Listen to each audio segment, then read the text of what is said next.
ఈ వీడియో లెంతీగా ఉన్నా సరే కొంచెం స్కిప్ చేయకుండా జాగ్రత్తగా వినండి. ఎందుకంటే మనల్ని ఎంత ఈజీగా కన్విన్స్ చేసి కన్వీనియంట్గా ఎలా మోసం చేస్తారన్నది బాధితుల మాటల్లోనే మీకు వినిపిస్తా. హాయ్ ఫ్రెండ్స్, నా పేరు Anand. Welcome to Anand views. ఈ వీడియోని ఖచ్చితంగా లైక్ చేసి షేర్ చేసి కొత్తగా ఎవరైనా చూస్తుంటే సబ్స్క్రైబ్ చేసుకోండి. ఎందుకంటే ఇది చాలా ఇంపార్టెంట్ వీడియో. మాషాల్లా అని చెప్పి విజయవాడలో మాషాల్లా ఎంటర్ప్రైజెస్ అని చెప్పి ఒక కంపెనీ స్టార్ట్ చేశారు. ఎప్పుడు అంటే ఈ మధ్య కాలంలోనే, మరీ సంవత్సరాలు కూడా అవ్వాల. సో వాళ్ళకి డిఫరెంట్ బిజినెసెస్ ఉన్నాయి. అందులో పౌల్ట్రీ అని చెప్పి, నెక్స్ట్ అంట్లు తోముకునే స్క్రబ్బర్ అని చెప్పి, ఇలా 4-5 రకాల బిజినెస్లు ఉన్నాయి. ఒక ఇన్స్టాగ్రామ్ పేజ్ స్టార్ట్ చేశారు. ఎప్పుడంటే ఈ ఫిబ్రవరిలో ఆ పేజ్ స్టార్ట్ చేసి అందులో కొన్ని రీల్స్ చేశారు. ఎలాంటి రీల్స్ అంటే, తెలంగాణ అండ్ ఏపీలో మీరు కూడా 20,000 నుండి 30,000 వరకు అయితే సంపాదించుకోవాలనుకుంటున్నారా? ఈ వీడియో ఖచ్చితంగా మీకు ఈ రీల్ అయితే షేర్ చేసుకుని మీ ఫ్రెండ్స్ అండ్ ఫ్యామిలీకి అయితే ఖచ్చితంగా షేర్ చేయండి. ఈ బిజినెస్ అయితే ఎప్పుడు ట్రెండింగ్ లోనే ఉంటుంది, అసలుకే పడిపోదు. అది ఏంటో కాదు, మన ఇంట్లో వాడే స్క్రబ్బర్స్ 30,000 పెట్టి మీరు మిషన్ కొట్టుకుంటే సరిపోతుంది. ఆ మెటీరియల్ కూడా కొనుక్కోవాలి, అది కూడా తక్కువ ధరకే వాళ్ళే పంపిస్తారు. మీరు మళ్ళీ బయట వెళ్ళి అమ్మాల్సిన అవసరం లేదు. మీరు చేసినవి వీళ్ళే కొంటారు. ఒకవేళ మధ్యలో బిజినెస్ ఆపేయాలనుకుంటే మీరు ఎంత కట్టారో మళ్ళీ అమౌంట్ వీళ్ళే ఇచ్చేస్తారు మిషనరీ తీసుకొని. మరి ఇంకెందుకు లేట్, ఈ ఆఫర్ అయితే అస్సలు మిస్ కాకండి. స్క్రీన్ పై నెంబర్ అయితే పెడుతున్నాను, తొందరగా కాంటాక్ట్ అవ్వండి. తెలంగాణ అంటే వర్క్ ఫ్రమ్ హోమ్ జాబ్స్ అంటారు కదా, అలాగనమాట. వర్క్ ఫ్రమ్ హోమ్ జాబ్స్ అని చెప్పి వీటిని ట్రెండ్ చేశారు. సో ఏం చేయాలరా అంటే స్క్రబ్బర్స్ లాంటివి తయారు చేయాలి. మిషన్ ఎంత అంటే 30,000. మీరు మిషన్ కొనుక్కుంటే చాలు, ఏమీ లేదు. రా మెటీరియల్ కూడా వాళ్ళే అమ్ముతారు, అది చాలా తక్కువ ధరకి దొరికింది. సో అది మీరు కొనుక్కుంటారు. తర్వాత ప్రొడక్ట్ తయారైతే ఆ స్క్రబ్బర్ అనేది రెడీ అవుతుంది ఆ మిషన్ ద్వారా. ఆ స్క్రబ్బర్ రెడీ అయిన తర్వాత ఆ స్క్రబ్బర్ కూడా మీరు బయటికి వెళ్ళి అమ్మాల్సిన అవసరం లేదు, అది కూడా వాళ్ళే కొనుక్కుంటారు. సో మీరు ఒకవేళ మాకు ఈ బిజినెస్ వద్దురంటే ఆ మిషన్ తిరిగి ఇచ్చేస్తే, మిషన్ 30,000 పెట్టి కొనుక్కుంటారు. మిషన్ తిరిగి ఇచ్చేస్తే డబ్బులు కూడా ఇచ్చేస్తారంటే చాలా మనకి ఫస్ట్ ఇనీషియల్గా ముందు మనం కన్విన్స్ అవుతాం. అంటే ఇందులో నష్టమేమీ లేదు కదా అనుకుంటాం. దాని తర్వాత అసలైన స్టోరీ స్టార్ట్ అవుతుంది.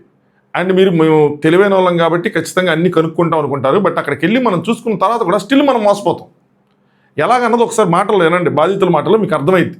ఇప్పుడు మేము ఎట్లా అంటే స్క్రబ్బర్స్ ఉంటాయి కదా, అంట్లు వాష్ చేసుకున్న స్క్రబ్బర్స్ ని వాళ్ళు ఇచ్చారు. సో ఎట్లా అంటే ఒక షీట్ వచ్చేసి 100 రూపీస్ అని చెప్పి మా దగ్గర మెషిన్ వచ్చి 30,000 అని చెప్పి మనీ అనేది తీసుకున్నారు. ఓకే, అంటే మీరు మిషన్ తీసుకొని ఆ స్క్రబ్బర్స్ రెడీ చేసి వాళ్ళకి ఇవ్వాలి. రెడీ చేసి వాళ్ళకి ఇస్తే వాళ్ళు మనకి ఒక షీట్ కి, అంటే ఒక షీట్ లో 12 పీసెస్ ఉంటాయి. అట్లా 12 ఒక షీట్ కి వచ్చేసి 24 రూపీస్ ఇచ్చేవాళ్ళు. ఓకే. సో మేము తీసుకొని కూడా ఎంత 1.5 మేలో మనీ కట్టాము. మాకు జూన్ లో హాఫ్ పడింది, అంటే 6,000 పడింది, ఇచ్చారు. తర్వాత ఒక మంత్ ఫుల్ అమౌంట్ ఇచ్చారు. ఒక్క నిమిషం అండి. సో మీరు ఏంటంటే వాళ్ళు మిషన్ ఇస్తారు, మనం మిషన్ కొనుక్కోవాలి. దాని తర్వాత మనం స్క్రబ్బర్స్ రెడీ చేసి వాళ్ళకి ఇస్తే అవి కూడా వాళ్ళే కొనుక్కుంటారు. అవి కూడా వాళ్ళే కొనుక్కొని మనకు మనీ ఇస్తారు. మనకి మేకింగ్ ఎంత పడిద్ది ఒక స్క్రబ్బర్ లేదంటే ఒక షీట్? ఒక షీట్ కి 24 రూపీస్ ఇస్తారు. అంటే 500 షీట్స్ ఇస్తారు. అంటే 50,000 కడితే 500 షీట్స్ ఇచ్చారు మాకు. ఓకే. సో షీట్ అంటే ప్యాకేజింగ్ మెటీరియల్, మనం ఎందులో అయితే పెట్టాలో స్క్రబ్బర్ ఆ షీట్ అంటే కవర్ మనకు ఉంటది కదా. ఇప్పుడు మామూలుగా మన ఎట్లా అంటే ఈ షీట్ మన అగరబత్తిలు అలా ఏదన్నా ఉంటే షీట్ ఉంటాయి కదా, షాంపూ షీట్ ఉంటది కదా సరం టైప్ లో, అట్లా 12 ఉంటాయి. దాంట్లో మనం వాటిలో స్క్రబ్స్ పెట్టి ప్యాక్ చేసి ఇవ్వాలి. అలా ఇనిషియల్ గా మీరు 50,000 కడితే మీకు 500 షీట్స్ ఇస్తారు. ఆ 500 షీట్స్ వాళ్ళే ఈచ్ షీట్ 24 రూపీస్ చొప్పున కొనుక్కుంటారు.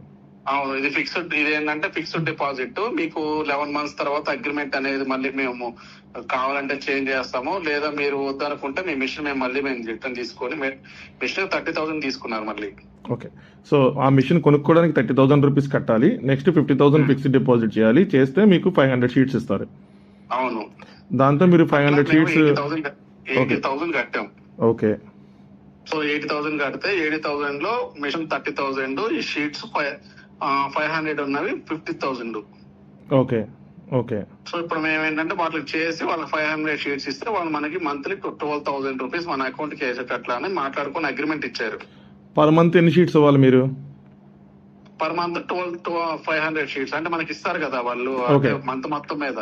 ఓకే. ఆ 500 ఇనిషియల్ గా ఇచ్చారు, తర్వాత ఎవ్రీ మంత్ మీకు 500 షీట్స్ ఇస్తారు. అలాగే ఈ అమౌంట్ అనేది ఫిక్స్డ్ అమౌంట్ అనేది వాళ్ళ దగ్గర పెట్టుకుంటాం మేము. మీకు వద్దనుకున్నప్పుడు మీ అమౌంట్ మీకు రిటర్న్ ఇస్తాము అని, అంటే క్లియర్ గా ఎవ్రీథింగ్ మనకి అగ్రిమెంట్ లో మెన్షన్ చేశారు. ఓకే. మరి ఎవ్రీ మంత్ 500 షీట్స్ మనం వాళ్ళ దగ్గర తీసుకున్న దానికి ఏం పే చేయ అవసరం లేదు. నెక్స్ట్ ఏం అవసరం లేదు. అంటే ఇప్పుడు మనం ఫస్ట్ ఇనిషియల్ గా మనం 50,000 పే చేస్తాం కదా, దాన్ని సెక్యూరిటీ డిపాజిట్ కింద పెట్టుకుంటారు. అంటే మీకు పర్ మంత్ 12,000 రూపీస్ ఇన్కమ్ చూపించారు. సో 10 months లో మీకు మీ పెట్టుబడి మొత్తం ఈజీగా కవర్ అయిపోయింది, మీరు లాభంలోకి వెళ్ళిపోతారని చెప్పారు. అంటే అట్లానే అనలేదు కానీ, కాకపోతే ఏంటంటే ఈ 50,000 మేమేమనుకున్నాం అంటే 12,000 పర్ మంత్ వస్తుంది కదా. సో ప్రజెంట్ ఏంటంటే ఇంట్లో మా అమ్మగారు చేస్తారు, మేము చేయలేదు అనమాట. మా అమ్మగారు, నేను జాబ్ చేస్తాను హైదరాబాద్ లో. సో మా అమ్మగారి కోసం అని చెప్పి మేము పెట్టించాను. Okay okay. ఏంటంటే మనం మళ్ళీ ఎక్కువ అమౌంట్ కట్టి మనం ఏదన్నా అని చెప్పి మేము ఇనిషియల్ గా 50,000 కట్టాం. ఓకే ఓకే, అర్థమైంది నాకు. సో ఇప్పుడు మీకు అలా ఎంత అమౌంట్ వచ్చింది? మాకు 18,000 వచ్చింది. అంటే 1 month కి జూన్ జూలై మంత్ కి వచ్చింది. సో ఈ ఆగస్ట్ మంత్ లో 10th కి వేస్తామన్నారు అమౌంట్. ఓకే ఓకే, ఒక 18,000 వచ్చినాయి. 18,000 వచ్చింది. ఓకే. అసలు మీకు దీని గురించి ఎలా తెలిసింది? నేను త్రూ ఇన్స్టాగ్రామ్ లోనే చూసాను. ఇన్స్టాగ్రామ్ లోనే చూసి నేను వెళ్ళి డైరెక్ట్ గా పర్సనల్ గా కలిసాను అక్కడ. అంటే ఎవరైనా ప్రమోట్ చేశారా? జస్ట్ యాడ్ వచ్చిందా, లేదంటే తెలిసిన ఇన్ఫ్లుయెన్సర్స్ ఎవరైనా ప్రమోట్ చేశారా? లేదు, మామూలుగా ఇన్స్టాగ్రామ్ లో స్క్రోల్ చేస్తుంటే వీడియో వచ్చింది. సో నేను దాన్ని బట్టి నేను వాళ్ళని కాంటాక్ట్ అయ్యాను. ఓకే, వాళ్ళని కాంటాక్ట్ అయ్యి నేను డైరెక్ట్ గా వెళ్ళి ఆఫీస్కి వెళ్ళి మాట్లాడాను వాళ్ళతో. మాట్లాడి ఆఫీస్ చూసాకే నేను అక్కడ స్టాఫ్ అంతా వాళ్ళని అడిగాకే వాళ్ళని రివ్యూ తీసుకున్నాక నేను అంటే ప్రొసీడ్ అయ్యాను. ఓకే. అంటే మీకు ఈ 12 pieces వాళ్ళు 24 రూపీస్ కొనుక్కొని బయటికి ఎంతకు అమ్ముతామన్నారు వాళ్ళు? అది వాళ్ళు మనకు చెప్పలేదు, ఎంతకు అమ్ముతాం అనేది మనకు చెప్పలేదు. యాక్చువల్ గా అయితే ఒక స్క్రబ్ అనేది మన 5 to 10 రూపీస్ ఉంటుంది కదా, దాని మీద 10 రూపీస్ అని ఉంది. సో వాళ్ళు ఏంటంటే మనకి మెటీరియల్ ఇచ్చి ప్లస్ ఏంటంటే మార్కెటింగ్ వాళ్ళు చేసుకొని జస్ట్ మనకి చేసినందుకు ఒక షీట్ కి ఒక స్క్రబ్ కి 2 రూపీస్ లెక్కన మెటీరియల్ వాళ్ళే ఇస్తారు మళ్ళీ మీకు? ఆ మెటీరియల్ వాళ్ళే ఇస్తారు, వాళ్ళే తీసుకుంటారు, మళ్ళీ వాళ్ళే తీసుకున్నారు. Okay okay. So 2 months stock అనేది మన దగ్గరే ఉంది. ఇప్పుడు మేమైతే వాళ్ళకి ఇవ్వలేదు, 2 months స్టాక్ అని తీసుకెళ్లలేదు. Okay okay. ఫస్ట్ మంత్ లో ఏంటంటే స్టాక్ ఇచ్చారు, మేము చేసాము, తీసుకెళ్ళమంటే వాళ్ళు ఏమన్నారంటే ఇట్లా వెహికల్ ఒకేసారి వచ్చి తీసుకెళ్తది అని చెప్పి 2 months స్టాక్ మాకు ఇచ్చారు. నేను చేసి రెడీ చేసి పెట్టాము. ఇలా మీలో ఎంతమంది ఉన్నారండి మొత్తం? నాకు తెలిసి అయితే నేను రీసెంట్ గా మా ఫ్రెండ్ ని కూడా రిఫర్ చేశాను. అంటే ఇట్లా కట్టమని, నేను ఇట్లా చేస్తున్నాను, నువ్వు కూడా చేసుకున్న పని చేసుకోమని మా ఫ్రెండ్ ని రిఫర్ చేశాను. ఆ అబ్బాయి కూడా 1,30,000 కట్టాడు. ఓకే. వాళ్ళు ఎందుకు ఎక్కువ కట్టారు అంటే పర్ మంత్ వాళ్ళు తీసుకునే షీట్లు ఎక్కువ ఉంటాయి. వాళ్ళు అంటే 1 lakh కి 1000 షీట్స్ ఇస్తారు, మంత్లీ 24,000 వస్తుంది అని అన్నట్టు. Okay okay. సో ఆ బేస్ మీద తీసుకున్నాడు అతను. ఇలా ఓన్లీ విజయవాడలో ఉన్నారా అండి, లేదంటే చుట్టుపక్కల? లేదండి, ఇక్కడ అయితే ఇప్పుడు ప్రజెంట్ అయితే తెలంగాణ, ఏపీ అన్ని డిస్ట్రిక్ట్స్ లో ఇలా ఆల్మోస్ట్ 4,000 members అని చెప్తున్నారు. వాళ్ళు ఆ డిస్ట్రిక్ట్ లోనే కట్టారా, లేదంటే వాళ్ళందరూ విజయవాడ వచ్చి కట్టిన వాళ్ళ? అది మనకి ప్రజెంట్ అయితే నాకు తెలిసింది కూడా ఈ రోజు మార్నింగ్, దీని గురించి తెలిసింది నాకు ఈ రోజు మార్నింగ్. ఇది 4 days నుంచి సర్క్యులేట్ అవుతుంది న్యూస్. అయితే మాకు తెలిసింది ఈ రోజు మార్నింగ్. సో మాకేంటంటే మేము యాక్చువల్గా నెల్లూరు కావలి నెల్లూరు డిస్ట్రిక్ట్ మాది. ఓకే. సో మేమేంటంటే అక్కడ డిస్ట్రిబ్యూటర్ ని కాల్ చేసి అడిగితే ఇలా నేను కూడా ఆయన దగ్గర 7 lakhs కట్టాడంట. డిస్ట్రిబ్యూటర్ కి అది ఇవ్వడానికి, డిస్ట్రిబ్యూషన్ ఇవ్వడానికి 5 lakhs, ఆయన కట్టిన అమౌంట్ 2 lakhs. సో అట్లా ఆయన 7 lakhs కట్టాడు. మీరు ఆఫీస్కి వెళ్ళి మాట్లాడాను అంటే విజయవాడ వచ్చి మాట్లాడారా, లేదంటే నెల్లూరులో మాట్లాడారా? లేదు, నేను యాక్చువల్ గా ఏంటంటే వాళ్ళు ఏం చెప్పారంటే నెల్లూరులో డిస్ట్రిబ్యూటర్ ఉన్నారు, డిస్ట్రిబ్యూటర్ నెల్లూరు దగ్గరికి వెళ్ళి మాట్లాడమన్నారు. లేదంటే నేను విజయవాడ వచ్చి నేను మాట్లాడేసి నేను కనుక్కొని మొత్తం చూసాకే నేను పేమెంట్ చేస్తాను అని చెప్పి నేను అప్పటివరకు పేమెంట్ చేయలేదు.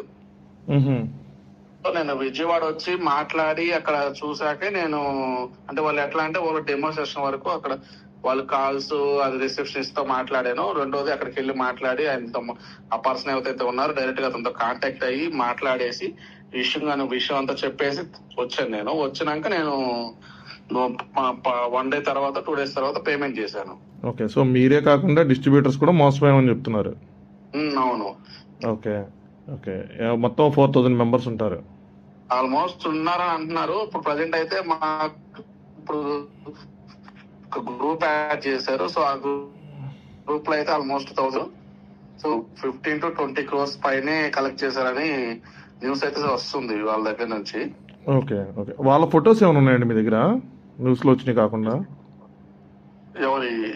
మీరు ఎవరికైతే కట్టారో వాళ్ళవి? నేను నేనంటే నేను మాట్లాడి కాంటాక్ట్ అయిన పర్సన్ కూడా నేను ఇందాక మాట్లాడాను, నా ఫోన్ లిఫ్ట్ చేసి మాట్లాడింది. సో ఆమె ఏమంటుందంటే, సార్ ఇట్లా మాకు తెలియదు, మేము వాళ్ళు మాకు శాలరీ ఇచ్చారు, వాళ్ళు జస్ట్ మేము ఏంటంటే ఫోన్ చేసి మేము మాట్లాడినాము, పేమెంట్లు నేను నా అకౌంట్ నుంచి నేను 7 lakhs 8 lakhs కస్టమర్స్ కట్టాను. సో నేను కూడా ఇలా మేము కూడా వాళ్ళ వల్ల మేము కూడా ఇలా చీట్. మీరు పే చేసింది ఆవిడ ఎవరైతే రిసెప్షనిస్ట్ లేదంటే ఎవరైతే ఎంప్లాయీ ఉన్నారో వాళ్ళకి పే చేశారా, లేదంటే కంపెనీ అకౌంట్ కి పే చేశారా? నేను పే చేసింది డైరెక్ట్ కంపెనీ అకౌంట్ పే చేశాను. మా ఫ్రెండ్ పే చేసింది, ఆమెకి పే చేస్తే ఆమె వాళ్ళకి ట్రాన్స్ఫర్ చేసింది. ఓకే, ఇవేమైనా పేమెంట్ నాకు షేర్ చేయగలరా రిసిప్ట్స్? చేస్తానండి, కొద్దిగా షేర్ చేయండి, నేను పెట్టడానికి ఉంటుంది. అది మెయిన్ ఓనర్స్ ఎవరు అన్నది ఐడియా ఉందా మీకు అసలు? మెయిన్ ఓనర్స్ అయితే పర్సన్ వచ్చేసి, ఒక్క నిమిషం, నేను అగ్రిమెంట్ లో ఉంది, అతను ఆపరేటర్ అన్నట్లు ఉంది. ఒక నిమిషం. మీరు అగ్రిమెంట్ చేసినప్పుడు ఆయన వచ్చి సైన్ చేశారా? లేదండి, నేను అగ్రిమెంట్ అనేది నాకు అప్పుడు ఇవ్వలేదు. వాళ్ళు పేమెంట్ మొత్తం చేశాక అగ్రిమెంట్ అనేది నా చేతికి ఇవ్వలేదు ఎప్పుడు కూడా. అయితే వాళ్ళు ఏం చేశారంటే అగ్రిమెంట్ అనేది నేను వెళ్ళి చూశాను, మామూలు ఫిజికల్ గా అగ్రిమెంట్ వేరే వాళ్ళకి రాసి ఉంటే అది చూశాను. చూసి సో ఓకే అగ్రిమెంట్ అంతా నేను చూసుకున్నాక ఓకే అని చెప్పి వాళ్ళు ఏమన్నారంటే, మీకు మిషన్ తో పాటు నేను అగ్రిమెంట్, మిషన్, స్టాక్ 3 ఒకేసారి పంపిస్తాము అని చెప్పారు. అంటే నేను హైదరాబాద్ వచ్చేసాను చూసేసాక. ఓకే, మీకు ఎంతకు పంపించారా అగ్రిమెంట్? అగ్రిమెంట్ పంపించారా చివరికి? పంపించారు. అందులో ఆయన సైన్ చేస్తుంది అంటే ఒక సైన్ చేస్తాం. అంటే మీరు ఇలాంటి బిజినెస్లు ఇంతకుముందు విన్నారా? సక్సెస్ఫుల్ గా పీపుల్ రన్ చేస్తున్నారు, వాళ్ళు మనీ సంపాదించుకుంటున్నారు, అందుకనే అలా ఏమైనా విని ఇది ట్రై చేశారా, లేదంటే జస్ట్ ట్రై చేద్దాం అని చెప్పి ట్రై చేశారా? వేరే ఏమైనా విన్నారా ఇలాగా వర్క్ ఫ్రమ్ హోమ్? ఇలా అంటే మామూలుగా ఇప్పుడు బయట ఇవి ఏంటంటే ఇవి ఉన్నాయి కదా, ఏంటి మామూలుగా కర్పూరం అని చెప్పి ఇట్లా సాంబ్రాన్ అని చెప్పి ఇట్లా కొన్ని చేస్తున్నారు, ఐటమ్స్ చేస్తున్నారు కదా. సో అలా విన్నాను, అంతేగాని నేను డైరెక్ట్ గా అయితే ఇప్పుడు దాకా మేమైతే దీనిలో చేయలేదు. అతని పేరు వచ్చేసి పసుపులేటి అంకుశం. పసుపులేటి అంకుశం. ఓకే, ఆ అగ్రిమెంట్ కూడా నాకు పెడతారా కొద్దిగా ఫొటోస్? షేర్ చేస్తాను, ప్రాబ్లం లేదు. మీకు అగ్రిమెంట్ షేర్. ఆయన ఆధార్ కార్డు అలాంటిది ఏమైనా ఉందా అందులో? ఇందులో అగ్రిమెంట్ అయితే ఇక్కడ ఏమీ మెన్షన్ చేయలేదు. వాళ్ళ ఆధార్ కార్డులో అప్పుడైతే మేము అక్కడికి వెళ్ళినప్పుడు ఆధార్ కార్డు కూడా చూపించాడు. ఓకే, బట్ కానీ మనం ఆన్లైన్ లో మనం చెక్ చేసుకోలేం కదా. సో అప్పటికప్పుడు అంటే చెక్ చేసుకోలేం కాబట్టి ఆధార్ కార్డు అడ్రస్ అవి చూపించాడు. రెండోది ఏంటంటే వాళ్ళు కూడా స్టాఫ్ కూడా ఏం చెప్తుందంటే, ఆమె మీకే కాదు సార్ చాలా మందికి వచ్చిన అందరికి ఆధార్ కార్డు ప్రూఫ్ కూడా చూపించాడు. సో మేము కూడా ఇంకా వాళ్ళని ఆధార్ కార్డు ప్రూఫ్స్ అని చూపించినప్పుడు మేము కూడా వాళ్ళని నమ్మి మేము కస్టమర్స్ తో మాట్లాడి చేసాము. ఫైనల్ గా ఏంటంటే ఇప్పుడు నా దగ్గర నుంచి ఆల్మోస్ట్ 7-8 lakhs 7 to 8 lakhs వరకు నేనే ట్రాన్స్ఫర్ చేశాను వాళ్ళకి, అంటే కస్టమర్స్ నాకు డైరెక్ట్ గా పే చేస్తే. సో అని చెప్పి వాళ్ళు అంటుంది. సో మీరు ఏదైనా ఇన్ఫర్మేషన్ ఉన్నా కూడా మేము మీకు పాస్ చేస్తాను, మీరు ఎప్పుడు కాల్ చేసినా నేను లిఫ్ట్ చేస్తాను అన్నట్టు మాట్లాడింది ఆమె. ఓకే, ఇప్పుడు మీరు కేసు పెట్టారా మీరు అందరూ కలిసి? పెట్టారండి. ఇప్పుడు ప్రజెంట్ అయితే సిచ్యువేషన్ అదే ఉంది, రన్నింగ్ లోనే ఉంది. నేను హైదరాబాద్ లో ఉన్నాను. సో అక్కడ ఉండే వాళ్ళు ఆల్రెడీ గ్రూప్ క్రియేట్ చేసి అందులో అక్కడ ఏపీ సీఎం ఉన్నారు కదా చంద్రబాబు నాయుడు గారితో మాట్లాడారంట. ఓకే, సో వాళ్ళు ఏంటంటే ఎవరెవరైతే విక్టిమ్స్ ఉన్నారో వాళ్ళ ఐడి, అంటే ఎవరైతే పేమెంట్లు చేశారో వాళ్ళ పేమెంట్ రిసిప్ట్లు అండ్ ఎంతెంత పే చేశారు, వాళ్ళ డిస్ట్రిబ్యూటర్లు, వాళ్ళ నేమ్, వాళ్ళ అడ్రస్ అన్ని పెట్టి ఒక గూగుల్ ఫామ్ రెడీ చేసి దానిలో అంటే డాక్యుమెంట్ పవర్ ఫామ్ క్రియేట్ చేసి దానిలో పెట్టి డేటా అనేది కలెక్ట్ చేసుకున్నారు. ప్రజెంట్ అయితే దానిలో రిజిస్టర్ చేసి దానిలో చేయమన్నారు. ఓకే, మీ కంప్లైంట్ ఎఫ్ఐఆర్ నెంబర్ ఐడియా ఉందండి? ఏంటి మీ కంప్లైంట్ పోలీస్ స్టేషన్ లో పెట్టిన కంప్లైంట్ ఎఫ్ఐఆర్ రిజిస్టర్ అయిందా? ఎఫ్ఐఆర్ నెంబర్ ఏమైనా? ఏమి ఇవ్వలేదండి, నేనైతే ఇవ్వలేదు. వాళ్ళు ఇచ్చారు, బట్ కాకపోతే ఏంటంటే నేను ఈ రోజు నాకు తెలిసింది కాబట్టి ఇంకా వాళ్ళు ఆల్రెడీ గ్రూప్ లో ఒక్కసారి అడగండి, ఎఫ్ఐఆర్ నెంబర్ ఏమైనా ఉంటే నాకు ఒకసారి షేర్ చేయండి. ఎఫ్ఐఆర్ నెంబర్ ఏ స్టేషన్ లో కంప్లైంట్ చేశారని. సత్యనారాయణపురం స్టేషన్ నాకు ఐడియా ఉంది. ఎఫ్ఐఆర్ నెంబర్ ఏదైనా ఉంటే నాకు ఒకసారి చెప్పండి. నేను ఈ కాల్ నిన్ను కొద్దిగా రికార్డ్ చేశాను, దీన్ని నేను యూజ్ చేసుకోవచ్చా నా వీడియోలో? మీ ఆడియో పెట్టచ్చా? ఓకే, పెట్టుకోండి, పర్లేదండి. నాకేంటంటే ఇప్పుడు విషయం తెలియాలి కదా మనకి, ఎవరికైనా సరే. అదే అదే అట్లీస్ట్ ఇప్పుడు ఒకటి న్యాయం జరగాలని కోరుకుందాం, రెండు అట్లీస్ట్ మిగతా వాళ్ళు అయినా మోసపోకుండా ఉంటారు కదా. సో విన్నారు కదా, 30,000 పెట్టి మిషన్ కొనాలి, దాని తర్వాత 50,000 ఫిక్స్డ్ డిపాజిట్ చేయాలి, 50,000 1,00,000 1,50,000 ఇలా స్కీమ్లు ఉంటాయి. 50,000 అయితే మీకు 500 షీట్స్ ఇస్తారు, 1,00,000 కడితే మీకు 1,000 షీట్స్ ఇస్తారు. సో మనం నెలకి ఎక్కువ సంపాదించుకుందాం అనుకుంటే ఎక్కువ కట్టాల్సి వస్తుంది. కానీ ఇక్కడ అందరూ మిస్ అయిన లాజిక్ ఏంటంటే, సింపుల్ లాజిక్, వాడు మన దగ్గర అంటే మనతో ప్రొడక్ట్ తయారు చేసుకొని ప్రొడక్ట్ కొంటున్నాడు. సో ₹2కో రూపాయికో ఎంతకో కొంటున్నాడు, దాని మీద వాడికి లాభం వస్తుంది. నిజంగా దాని మీద అంత లాభం వస్తున్నప్పుడు వాడే 10 మంది ఎంప్లాయీస్ని పెట్టుకొని, వాడే 25-30 మిషన్లు పెట్టుకొని, ఒక్కొక్క ఎంప్లాయీ 4-5 మిషన్లు చూసుకున్నా వాడికే బోల్డ్ డబ్బులు వస్తాయి కదా. ఈవెన్ చిన్న చిన్న మిషన్లే కాదు, నిజంగా అంత డిస్ట్రిబ్యూషన్ ఉండి, అంత డీలర్షిప్ ఉండి, అంత నెట్వర్క్ ఉంటే పెద్ద పెద్ద మిషన్లు పెట్టుకొని ఆటోమేషన్ పెట్టుకుంటాడు. సింపుల్గా ఆటోమేషన్ పెట్టుకొని వాడే సేల్ చేసుకుంటాడు.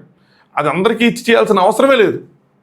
4,000 మంది ఉన్నారు దాదాపుగా. ఈవెన్ డిస్ట్రిబ్యూటర్స్ కూడా మోసపోయిన వాళ్ళు ఉన్నారు. సో ఆ మిషన్ వాడికి ఒక 15,000కి అంతకు దొరుకుతుంది, దాన్ని 30,000కి అంటగట్టాడు. ఆ మిషన్లు అమ్మి ఒక 15,000 లాభం తీసుకున్నాడు. నెక్స్ట్ ఆ మిగతా 50,000 ₹1,00,000 ఫిక్స్డ్ డిపాజిట్లు కట్టించుకున్నాడు. అందులో నుంచి మహా అయితే ఒక్కొక్కరికి 50,000 కట్టించుకుంటే 10,000, ₹1,00,000 కట్టించుకుంటే 20,000 అలా ఇచ్చుంటాడు. సో మొత్తం ఒక 20-25 కోట్లు అని చెప్తున్నారు. ఇంకా అంతకన్నా పైమాటే ఉండొచ్చు. మొత్తం బాధితులు అందరూ ఇప్పుడిప్పుడు ఇంకా గ్యాదర్ అవుతున్నారు. చాలామందికి తెలియదు, ఇంకా మనం మోసపోయాం, ఏదేదో మోసపోయి ఉంటుందో అనుకుంటున్నారు కానీ ఇంకా తెలియదు. వాళ్ళందరూ గ్యాదర్ అయిన తర్వాత ఇంకా ఎంత మోసపోయారు అన్నది విషయం బయటకు వస్తుంది. సో ఇలాగా అంటే మనం అక్కడికి వెళ్తాం, అక్కడ ఉంది ఆఫీస్ ఉందిలే అనుకుంటాం, మిషన్ ఉందిలే అనుకుంటాం, సో వాళ్ళే కొంటామంటున్నారు కదా అనుకుంటాం, సరే మిషన్ ఏముంది సర్లే ₹1,00,000 లోపే కదా ట్రై చేద్దాం అనుకుంటాం, ఇలా చాలా అనుకుంటాం. వాళ్ళ ఆధార్ కార్డు ఉంది కదా అనుకుంటాం, అగ్రిమెంట్ ఉంది కదా అనుకుంటాం, అన్నీ ఉన్నా కూడా మనం మోసపోతాం. ఇలాంటివన్నీ అసలు వర్క్ ఫ్రమ్ హోమ్ జాబ్స్ అన్నవన్నవే కంప్లీట్ ఫ్రాడ్.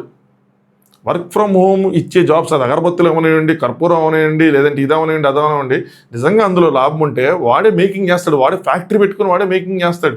అందరికీ మిషన్లు అమ్మి చేయాల్సిన అవసరం లేదు. సో ఇవన్నీ కంప్లీట్గా ఫ్రాడే. వర్క్ ఫ్రమ్ హోమ్ అన్నది ఫ్రాడ్. అదొకటి చాలా క్లియర్గా ఎక్కించుకోండి. నష్టపోతాం. లేదు మనం ట్రై చేద్దాం, నష్టపోయినా పర్లేదు అనుకుంటే మాత్రం ట్రై చేయొచ్చు. సర్లే మన ₹1,00,000 కాదనుకుంటే మనం ట్రై చేయొచ్చు. సో కానీ ఎంత మీకు ఎందుకు ఏమన్నానంటే, నెక్స్ట్ ఇలాంటి ఆపర్చునిటీస్ మనకు కూడా వస్తాయి. ఇలాంటి ఏముంది, ఇన్స్టాగ్రామ్లో ఒక పేజ్కి ఒక బిల్డింగ్ తీసుకొని ఆఫీస్ పెట్టి 10 మంది ఎంప్లాయీస్ని పెట్టి, అరే ఒక పేపర్ ప్యాకెట్ని ఇస్తాం, ఆనంద్ ఎంటర్ప్రైజెస్ అని పెడతాను, పేపర్ ప్యాకెట్ని ఇస్తాను, 10 మంది ఎంప్లాయీస్ వస్తారు, వాళ్ళకి తలా 25,000 20,000 జీతం ఇస్తాను, వాళ్ళకి చెప్తాను, ఇంకొన్ని ఓనర్ కనిపిస్తున్నాడు, ఆధార్ కార్డు కనిపిస్తున్నాడు, అగ్రిమెంట్లు కనిపిస్తున్నాయి, వాళ్ళు కన్విన్స్ అవుతారు. అమ్మ మీ పని ఏంటంటే వచ్చిన వాళ్ళకి ఇంక మిషన్ చూపించాలి, దీని గురించి టెక్నికల్ డీటెయిల్స్ చెప్పాలి, అగ్రిమెంట్ మీద సైన్ చేయించాలి, అమ్మాలి, అంతే అయిపోయింది. ఇన్స్టాగ్రామ్ పేజ్కి ఇప్పుడు ఈజీ, ఇన్స్టాగ్రామ్ పేజ్ క్రియేట్ చేస్తాను, ఎవడో వాళ్ళ చేత ప్రమోషన్ చేస్తాను, ఒక మంచి వాయిస్ పెడతాను, చక్కగా ఎడిటింగ్ చేస్తాను, సబ్ అని మ్యూజిక్లు వేస్తాను, వర్క్ ఫ్రమ్ హోమ్ జాబ్, నెలకి 20,000 సంపాదించుకోవచ్చు, 30,000 సంపాదించుకోవచ్చు అంటే ఈజీగా ట్రెండ్ అయిపోతుంది. అందరూ షేర్లు కొడతారు ఎక్కువ రీల్స్ని. అరే మామ చూడు ఇదేదో చూడు, మన ఇంట్లో వాళ్ళు పెద్దోళ్ళు ఉన్నారనో, హౌస్ వైఫ్ ఖాళీగా ఉన్నారనో, మన నాన్న రిటైర్ అయిపోయారు కాబట్టి ఇది ఏదైనా వర్కౌట్ అయిద్దేమో అని చెప్పి చపాతీలు చేసే మిషనో, లేదంటే అగరబత్తులు చేసే మిషనో, లేదంటే కర్పూరం చేసేది ఏ ఒకటి ఇలాగా ఏ ఒకటి వస్తూ ఉంటే అవి చేస్తూ ఉంటారు. ఇలా బయటకు వచ్చేవి ఉన్నాయి కానీ బయటికి రాని కూడా ఉన్నాయి, చాలా ఉన్నాయి. సో ఎవ్రీడే ఏదో ఒక విధంగా మనం మోసపోయేలాగా ఏదో ఒకటి మన కంటికి కనిపిస్తుంది. మనం చాలా కంట్రోల్ చేసుకొని చూసుకోవాలి వాటన్నిటిని. ఇలాంటి కేసెస్లో 99%, 100లో 99 టైమ్స్ ఇలాంటి బిజినెస్ ఆపర్చునిటీస్లో మనం మోసపోతాం. ఇది సాలిడ్గా రాసుకోండి, సరేనా?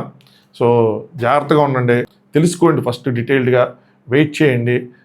అంతా బాగుందనుకుంటే తర్వాత బిజినెస్ అనేది ఎండ్ టు ఎండ్ మీ చేతిలో ఉన్న వాటిల్లో మెజారిటీగా మీ కంట్రోల్, మీ చేతులు అంటే మీ కంట్రోల్ ఉన్న వాటిలో మీరు దిగాలి. స్క్రబ్బర్ కోసం తయారు చేయాల్సిన మెటీరియల్ మీ అదుపులో ఉండాలి.